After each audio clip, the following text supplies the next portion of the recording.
Hello friends, welcome to lecture number 6 of unit number 4 Network Security. Myself Nikul Jaiswal, lecturer in Computer Engineering, Sri KJ Polytechnic, Bharuch. So let's have quick recap of our previous lecture. So in the previous lecture, we have started the discussion of security topology. So security topology basically is the arrangement of hardware devices in such a way that it will provide the maximum security to our corporate network. So basically there are four areas of concern in the security topology. So whenever you want to develop any or construct any security topology, we need to consider four parameters. First is design goal. So in the design goal we need to identify the goal for our security and the information. So basically design goal include the four parameters. First is confidentiality, integrity, availability and accountability. So we need to take care of all these four parameters to for designing any security topologies. After that, we have discussed the security zones. So in the corporate network or any computer network, what we will do is we will isolate our machines in a particular zones, and based on that zones we will provide the different types of security to our network. So there are basically four zones. First is internet. So public network will be called as the internet, and anybody can access the internet through internet service provider or direct internet connections. So it may be possible that some of the person in the internet can have a bad intention regarding to your network.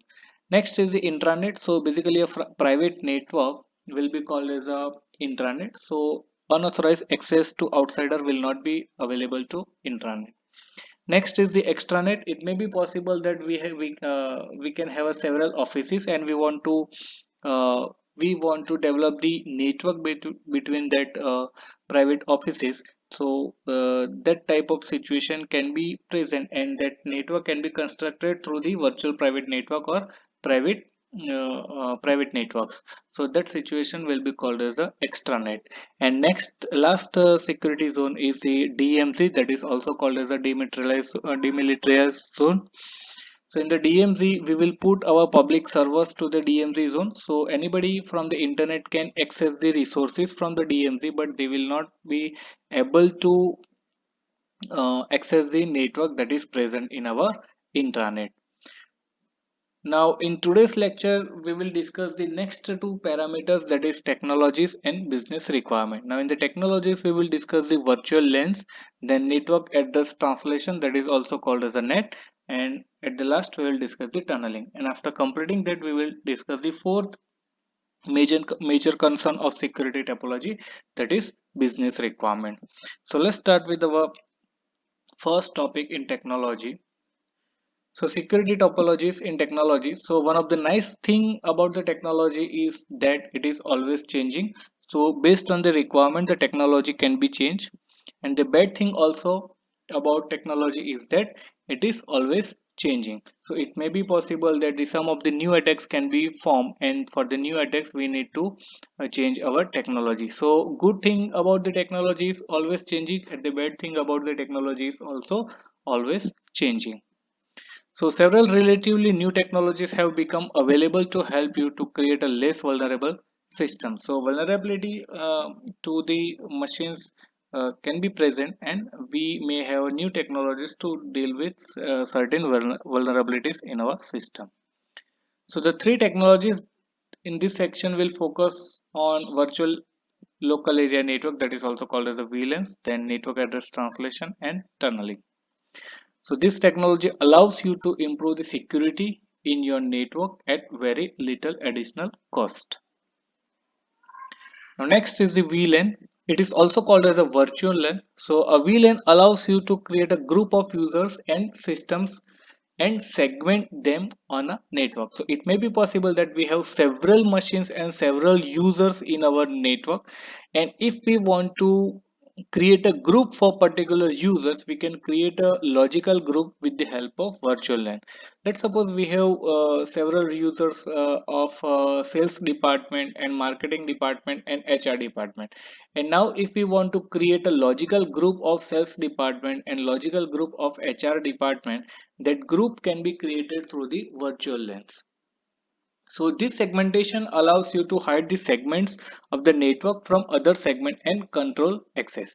So virtual LAN is a logical segmentation, and the segmentation will help us to hide the segment of the network from other segments. And we can also segment the broadcast domain also, and it will help us to improve the performance of the network.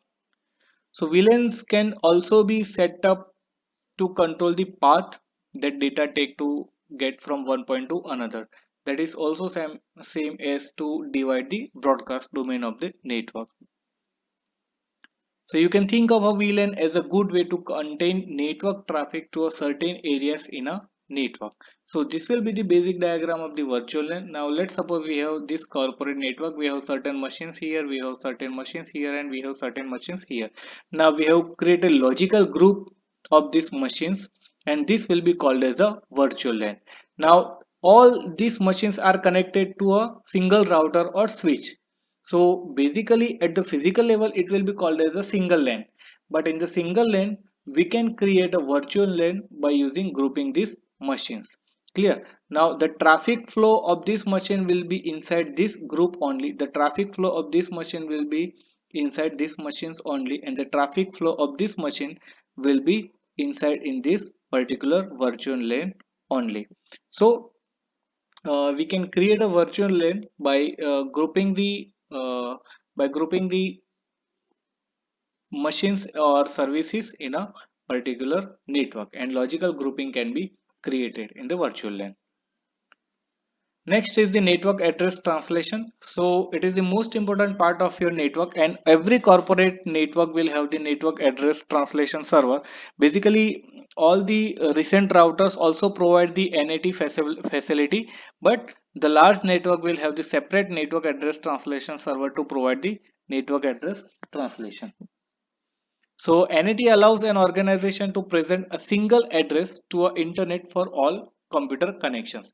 That means, let's suppose in a corporate network I have 100 of machines, and I want to provide the internet facility to 100 machines. So I do not require 100 connections. I just required only one connection of the internet, and network address translation will provide all the 100 machines to connect with the internet. So we required only a single address to connect all the computers to the internet.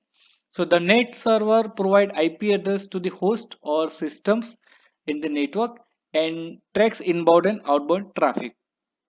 So basically the net server will provide the IP address to users of the intranet, and all the inbound and outbound traffic will be monitored by the network address translations. So a company that uses net present a single connection to a network. This connection may be through a router or a net server. So the company which uses the net, it will have only one internet connection, and all the intranet machine can be connected through the internet through the net server or router that provide the net facility. So the only information that an intruder will able to get is that the connection has a single address. So intruder will not be able to identify that for this internet connection address there are 100 users. The intruder will have only information that there is only one machine at present in the system. So net effectively hide your network from the world, and this make it much harder to determine what system exists on the other side of the router. So the net server effectively operates as a firewall for the network. Most new routers support the net translation. So it also provides a simple, inexpensive firewall for small network. And the router present a single address for all external connection on the internet. So this is the basic diagram of net. So this will be called as a net server your, or the router that provide the net facility. So there will be a single connection of the internet, and all the private networks, uh, private machines can able to connect to the internet through a single IP address. So whenever any attacker try to attack the this corporate network, he will only identify the single connection of the company, and he will not be able to identify that there are multiple machines running on in the corporate network. So this is how the net will save it will provide the security to for the corporate network.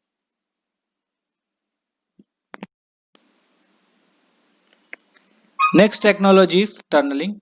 So tunneling basically refers to the ability to create a virtual dedicated connection between the two system or network. So it will help us to create the private network through the internet. So in several cases, organization need to create a private network between two offices, and the tunneling will help us to create a private network in a by using the particular public network. So the tunnel is created between the two ends by encapsulating the data in a mutually agreed upon protocol for transmission. So before using the tunneling, both the parties will decide the protocol, which protocol will be used for the transmission, and all the data will be encapsulated into that protocol. So in most tunnel, the data passed through the tunnel appeared at the other side as a part of the network, and tunneling protocol usually include the data security as well as encryption. So all the tunneling protocol that we are using today will inbuilt have the data security and encryption technique to secure the data. So this will be the basic diagram of the tunneling. Let's suppose we have two users. First user is this and second user is this. So both the router will create the separate connection, secure connection, and by using this secure connection they will able to communicate with each other. So this was all about the security technology related to security topologies. Now we will discuss the business requirement regarding to the security topologies. So an organization or business is well served if they make a conscious examination of the security situation they are in. So this include identifying the assets, doing a comprehensive risk assessment, then identifying the threat and evaluating the vulnerabilities. So first of all, what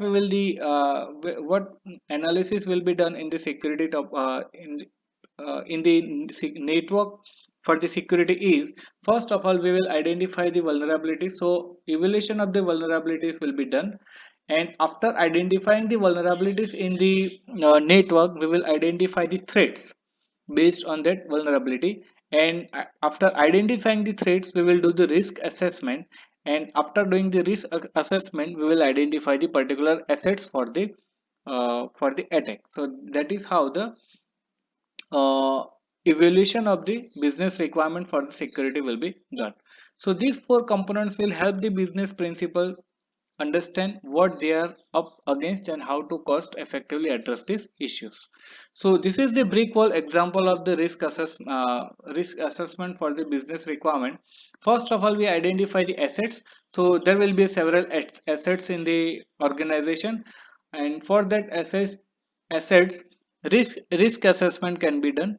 Now for the risk assessment we will identify the particular threat for that risk assessment, and for the particular threat we will identify the vulnerabilities, and this is how the business logics risk assessment can be implemented on the security topology.